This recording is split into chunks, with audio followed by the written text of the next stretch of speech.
New at noon, Arkansas State Police say they're investigating a 2025 incident at the Sebastian County Detention Center. The update comes after a video showing deputies hitting an inmate spread online.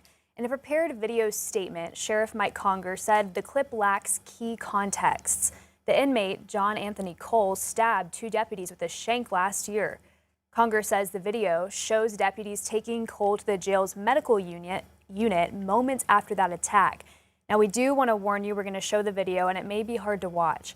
The sheriff says a box was added to the video to protect Cole's medical privacy.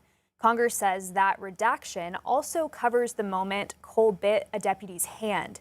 He says that's what led the deputies to use force, and he says the deputies acted to keep everyone in the room safe.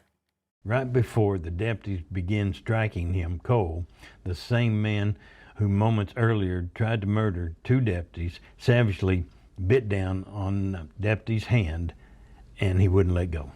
Those strokes you see in the video, the deputy's trying to get the violent man to release his bite from another deputy's hand. That's what it is, and that's exactly what is hidden from your social media. ASP says a letter from County Prosecutor Daniel Shue dated 6/16 asked for their assistance, saying it's, quote, the only proper way for this to be handled. Well, 2 people are dead after gunfire erupted along the Will Rogers Turnpike. Investigators say it started with a stolen vehicle and reports that shots had been fired. Police say the driver pulled into the Welcome Center there, got out, and ran off. Investigators say gunfire was exchanged and the male driver was killed. A female passenger also died. Investigators say her cause of death is under review. 3 Miami police officers and 1 Quapaw officer are on paid leave. OSBI, FBI, and Oklahoma Highway Patrol are now investigating this. Well, now to a lawsuit over records tied to Swarm Arrow. A Washington County judge heard arguments Tuesday. Ted Swedenberg says the city of Fayetteville did not turn over all the records he requested about the drone company. He claims non-disclosure agreements referenced in emails should have been included. The city attorney says Swedenberg only requested communication, not official documents. We gave them a whole bunch of emails, and all the emails we had that were related to Swarm Arrow. We have to do that very quickly, within 72 hours usually, so we have to get it out and get it done and get it to them, and that's what we did. The judge has not yet issued a ruling. Fort Smith city directors approved changing injury pay for city employees. It comes after police officer Kyle Newman was shot and critically injured last month. Employees will now get up to 18 months of injury pay. The new policy will not cover illnesses. The city administrator will also be able to extend coverage that will be on a case-by-case basis.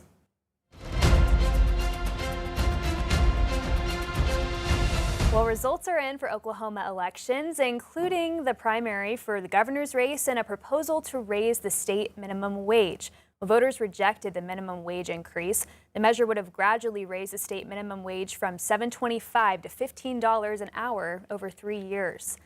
And in the governor's race, it was a packed field. On the Republican ticket, 9 candidates were looking to move on. The Associated Press reports Gentner Drummond and Mike Mazie will advance to a runoff election in August for the Republican nomination.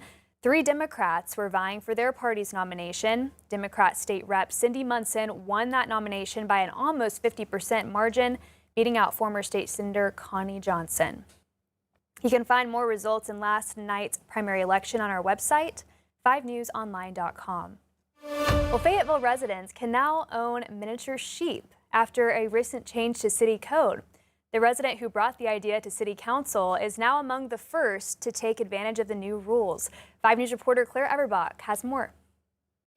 The ordinance passed unanimously earlier this month and went into effect immediately after an emergency clause. I got a chance to meet the resident who presented this to City Council, and she introduced me to her 2 new friends. The ordinance allows residents to own miniature sheep under certain conditions, including lot size requirements, registration with animal services, and a minimum of 2 animals. City leaders say sheep are similar to miniature goats, but are often quieter, less likely to escape, and less likely to damage property. Councilmember Sarah Moore, who presented the code change, says sheep will add to the vibrancy and diversity of the Fayetteville community.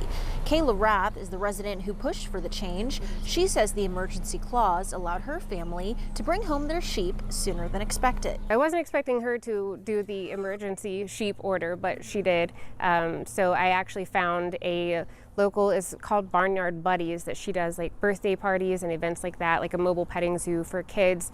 And she happened to have exactly 2. So we ended up with hers. Rath tells me that since she adopted her sheep, she's gotten several questions from neighbors who were interested in adopting their own. If you are interested in purchasing 2 mini sheep, remember you have to have a minimum of 2. You can view the requirements on our website, 5newsonline.com. In Fayetteville, covering news where you live, Claire Everbach, 5 News.